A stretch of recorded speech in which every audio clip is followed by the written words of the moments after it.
Minsan, may mga sandali sa relasyon na bigla mong mararamdamang may kakaiba. Hindi mo alam kung anong nangyayari pero may konting bahagi ng puso mo ang nagbababala. Parang hangin na malamig na dumarampi sa balat mo at ramdam mong may paparating na pagbabago. Isang gabi, nakausap ko ang kaibigan kong lalaki. Matagal na silang magkasintahan, pero tila may distansya sa pagitan nila na hindi niya maipaliwanag. Alam mo, sabi niya, parang iba na siya kapag kausap ko. Hindi siya galit, hindi rin masaya, pero iba. Hindi ko siya kinulit. Ramdam ko agad ang bigat ng damdamin niya. Doon ko naisip, minsan, ang pinakamalinaw na clue na hindi ka na niya nakikitang the one, hindi sa salita niya makikita, kundi sa mga maliliit na bagay. Sa mga silences, sa mga causes, sa mga simpleng pagbabago sa paraan ng pakikitungo niya sa'yo. Ayon sa relationship experts sa psychology, may mga subtle cues sa interaction ng magpartner na madalas hindi pinapansin. Kabilang dito ang diminishing excitement sa komunikasyon, kawalan ng curiosity sa buhay mo, o simpleng hindi na pag-prioritize sa oras nyo together. Hindi ito laging dramatic, hindi laging sigaw o away. Minsan, dahan-dahan itong nagaganap, parang tahimik na pag-urong ng tide sa dalampasigan. At sa totoong buhay, marami ang hindi nakakadatet ng ganitong signs. Kaya kapag naramdaman mo ito, kadalasan iniisip mo, siguro nagkakamali ako. Siguro pagod lang siya. Siguro busy lang siya. Pero sa puso mo, may maliit na tinig na nagsasabi, parang may mali dito. Parang hindi na siya ganito dati. Ang challenge, ito ang parte ng relasyon na pinakamahirap i-acknowledge. Kapag dahan-dahan nawawala ang spark at unti-hunti kang itinataboy palabas sa puso niya, hindi mo agad nakikita ang rason. Hindi ka na niya nakikitang the one, pero hindi pa niya sinasabi ng diretso. Ang clue, nandyan na sa bawat interaction, sa bawat tingin, sa bawat silence. Kapag nawawala ang isang tao sa puso ng iba, hindi ito laging dramatic. Minsan, ang mga senyales ay maliit, halos hindi halata, pero ramdam mo sa kaibuturan ng puso mo. Una, kulang na ang effort. Maraming lalaki o babae ang nananatiling consistent sa simula ng relasyon. Ngunit kapag unti-unti kang hindi na niya binibigyan ng oras, energy o simpleng pagpapahalaga, isa itong malakas na clue. Halimbawa, hindi na siya nagte-text ng regular, hindi na siya nagpapakita ng excitement sa bawat kwentuhan niyo, at parang napapalitan ng routine-less interaction ang dating intimate moments. Pangalawa, walang curiosity sa buhay mo. Nung nakilala ka niya, sigurado, interesado siya sa lahat ng ginagawa mo, sa trabaho, sa passion mo, sa simpleng kwento ng araw mo. Pero kapag napapansin mong wala na siyang tanong, wala nang follow-up, o parang hindi na siya curious sa kung sino ka at saan ka patungo, diyan mo mararamdaman na parang unti-unting nawala ang koneksyon. Ang babae o lalaking nakikita ka bilang the one, hindi lang nakikinig, ramdam mo ang active engagement sa buhay mo. Pangatlo, emotional distance. Isa ito sa pinakamahirap tanggapin. Hindi siya galit, hindi rin siya masaya, pero may invisible wall na tumataas sa pagitan nyo. Kung dati, lahat ng problema, excitement at kwento ay pinapasa nyo sa isa't isa, ngayon may hesitance sa pagbabahagi niya. Parang sinasabi niyang, hindi ko na kailangang ipaalam sa iyo ang lahat. Pang-apat, hindi na siya nakikinig sa pangarap mo. Ang taong nakikita ka bilang the one, tinutulungan ka, sinusuportahan ka, nakikinig sa plano mo. Kung napapansin mo na wala na siyang interest sa ambisyon mo o para lang mapansin ka pero hindi talaga nakikinig, isa ng malaking red flag. At eto ito ang twist. Minsan, ang clue ay hindi sa kanya mismo, kundi sa sarili mo. Kung ramdam mo na parang nagkikisa ka sa relasyon, na kailangan mong pilitin ang koneksyon, na parang ikaw lang ang nagmamalasakit, malamang nasa punto ka na kung saan hindi ka na niya nakikitang the one. Kapag unti-unting nawawala ang init at closeness sa isang relasyon, hindi ito palaging dahil sa kakulangan mo. Minsan, ito ay dahil sa natural na pagbabago ng damdamin, priorities, at perception ng taong katabi mo. Una, emotional alignment. Sa psychology ng relasyon, mahalaga ang emotional resonance. Ibig sabihin, ang dalawang tao ay kailangan tumugma sa paraan ng pag-express ng damdamin, priorities, at expectations. Kapag may mismatch, halimbawa, ikaw committed sa long-term vision, pero siya focused lang sa kasalukuyan. Unti-unti kang makikita bilang hindi compatible sa kanya. Hindi ito mali, hindi rin ito sinasadya, pero isa itong malinaw na senyales. Hindi ka na niya nakikitang panghapang buhay na partner. Pangalawa, fading novelty effect. Sa simula ng relasyon, ang bawat kilos mo, bawat kwento, bawat simpleng chat ay exciting. Ngunit habang tumatagal, kung hindi na niya maramdaman ng spark, excitement o curiosity, natural na bababa ang intensity. Ito ang dahilan kung bakit kahit mahal ka niya noon, maaaring hindi ka na niya nakikita bilang the one ngayon. Hindi ito palaging dahil sa ibang lalaki o babae. Kadalasan, internal adjustment ito sa damdamin niya. Pangatlo, internal conflicts o priorities. Minsan, ang taong mahal mo ay may sariling growth path, challenges o personal realization.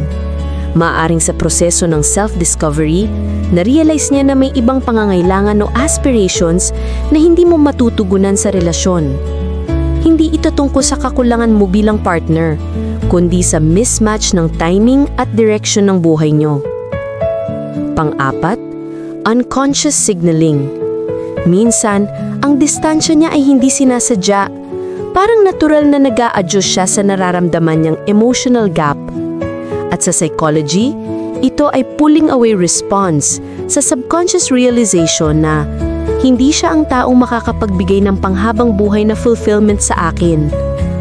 Ang twist? Minsan, kapag nakikita mo na ito, masakit man. Ito ay opportunity para sa clarity. Kaysa magpanggap na okay lahat, mas mainam makita ang tunay na dynamics ng relasyon.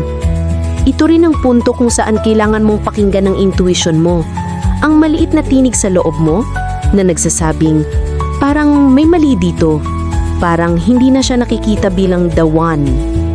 Ngayon, pag-uusapan natin ang mga konkretong senyales sa araw-araw na interaksyon na kadalasang hindi natin pinapansin, pero nagsasabi ng malinaw, hindi ka na niya nakikitang the one.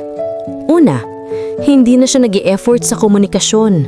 Kung dati bawat text, tawag o simpleng mensahe ay may excitement at atensyon, ngayon parang kailangan mo siyang pilitin. Minsan delete ang reply, minsan maikli lang ang sagot, at minsan kahit na may oras siya, hindi kanya kino-converse. Ang effort ay isang indicator ng priority. Kapag nawawala ang effort, isa itong malinaw na palatandaan. Pangalawa, hindi na siya emotionally available. Kung dati, nagbabahagi siya ng mga pangarap, fears o simpleng daily struggles, ngayon may invisible wall na pumapaligid sa kanya. Hindi siya nag-open at kapag sinusubukan mo, parang nagre-react siya ng distansya o discomfort. Ito ay isa sa pinakamalinaw na senyales na unti-unti kang iniwan sa kanyang inner circle ng emosyon. Pangatlo, walang excitement o appreciation sa mga ginagawa mo. Kapag dati, pinapansin niya ang mga simpleng effort mo, mga surprises, achievements o kahit simpleng kwento sa buhay mo. Ngayon parang hindi niya na naa-appreciate. Wala ng small compliments, wala ng genuine reactions. Ang kawalan ng appreciation ay senyales na ang dating spark at admiration niya sa iyo ay unti-unti nang nauubos. Pang-apat, madaling madismaya o irritable sa iyo. Kung dati, kahit may disagreements, marunong siyang makipag-communicate ng maayos, Ngayon parang bawat maliit na bagay ay nagiging sanhi ng tensyon. Ito ay palatandaan ng subtle frustration at emotional detachment. Panglima, hindi na siya gumagawa ng long-term plans kasama ka. Kung dati pinag-uusapan ng future, trips o kahit simpleng plano para sa weekend, ngayon puro vague na statements o kadalasan wala na siyang interes na maisama ka sa mga plano. Isa itong malinaw na indicator na hindi ka na nakikitang panghabang buhay na partner. Ang twist? Hindi ito laging sinasadya. Hindi rin ito palaging masakit sa kanya. Parang natural na adjustment sa damdamin niya. Ang subconscious realization na hindi na kayo aligned. Ngayon, dumating tayo sa pinakapayak, ngunit pinakamahirap na bahagi. Kung paano mo haharapin ang katotohanan na hindi ka na niya nakikitang the one.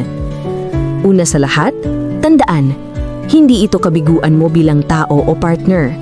Minsan, simpleng timing lang, mismatch ng priorities o personal growth ang dahilan kung bakit unti-unti kang inilalayo sa puso niya. Hindi palaging mali sa'yo. Minsan, tama lang sa kanya pero hindi tama sa'yo. Una, kilalanin ang emosyon mo. Masakit man tanggapin, kailangan mong hayaang maramdaman mo ang sakit, lungkot, at pagkadismaya. Ang pag-acknowledge sa damdamin mo ay unang hakbang para magkaroon ng clarity. Huwag mong supilin, huwag mong i-ignore, dahil ang pag-avoid sa nararamdaman mo ay nagpapalalim lang ng confusion. Pangalawa, huwag humanap ng labis na paliwanag. Minsan, pinipilit ng isip natin na hanapin ang dahilan, mag-overanalyze o magtanong ng paulit-ulit. Pero kadalasan ng mga clues ay malinaw na. Ang emotional distance, kawalan ng excitement, at subtle detachment. Kapag nakita mo na ito, tanggapin ang reality. Masakit pero mas maayos kaysa sa magpanggap na okay lahat. Pangatlo, panatilihin ng self-respect at dignity. Kapag napansin mo ang mga behavioral clues, huwag mong babaan ang sarili mo sa paraan na pilitin ang pagmamahal na hindi na reciprocated. Ang tunay na lakas ay sa pagtanggap ng realidad at pag-prioritize sa sarili mo. Kapag ginawa mo ito, hindi ka lang nakakaiwas sa unnecessary pain. Nagbibigay ka rin ng pagkakataon sa sarili mo na makahanap ng mas compatible na partner. Pang-apat, gamitin ang insight para sa personal growth. Ang bawat relasyon, kahit masakit ang katapusan, ay teacher. Ang mga subtle clues na hindi ka na niya nakikitang bilang the one ay oportunidad para mas maintindihan mo ang sarili mo, kung ano ang gusto mo, anong kailangan mo, at ano ang hindi mo dapat kompromisohin. At eto ang pinaka-cinematic na twist. Kapag natutunan mong basahin ang mga subtle signals, maiiwasan mo ang paulit-ulit na heartache. Sa huli, tandaan mo, ang clue na hindi ka na niya nakikitang the one ay hindi parusa, kundi babala. Isang paalala na may mas tamang lugar at mas tamang tao para sa puso mo. Kapag naramdaman mo ang emotional distance, kawalan ng effort o subtle na detachment, hindi ito senyales na kulang ka, kundi senyales na hindi kayo aligned sa panghabang buhay na level. At kapag tinanggap mo ito, nagkakaroon ka ng kapangyarihan, hindi lang sa relasyon, kundi sa sarili mo. Dito mo makikita ang tunay na lakas ng tao. Hindi sa pagpigil ng damdamin, hindi sa pagpilit ng pagmamahal, kundi sa pagtanggap ng katotohanan, respeto sa sarili, at galang sa damdamin ng iba. At ang pinakamagandang twist sa lahat, kapag natutunan mong basahin ang mga clues, maiiwasan mo ang paulit-ulit na heartache. Magagawa mong buksan ang puso mo sa taong tunay na makakakita sa iyo bilang the one. Hindi ang taong nagiiwan ng confusion at subtle detachment. Sa bawat pain at realization may opportunity. Opportunity na mas mahalin ang sarili, mas kilalanin ang sariling halaga, at mas handa sa tamang tao sa tamang panahon. Kaya sa huli, kapag naramdaman mo ang mga subtle signs, huwag kang matakot. Huwag mong balewalain. Pakinggan mo ang puso mo. Dahil ang pinaka-importanting relasyon na dapat alagaan mo ay yung relasyon mo sa sarili mo. At doon magsisimula ang tunay na journey. Ang journey patungo sa kalinangan, kapayapaan, at sa tamang pagmamahal na hindi lang sa salita, kundi ramdam sa puso.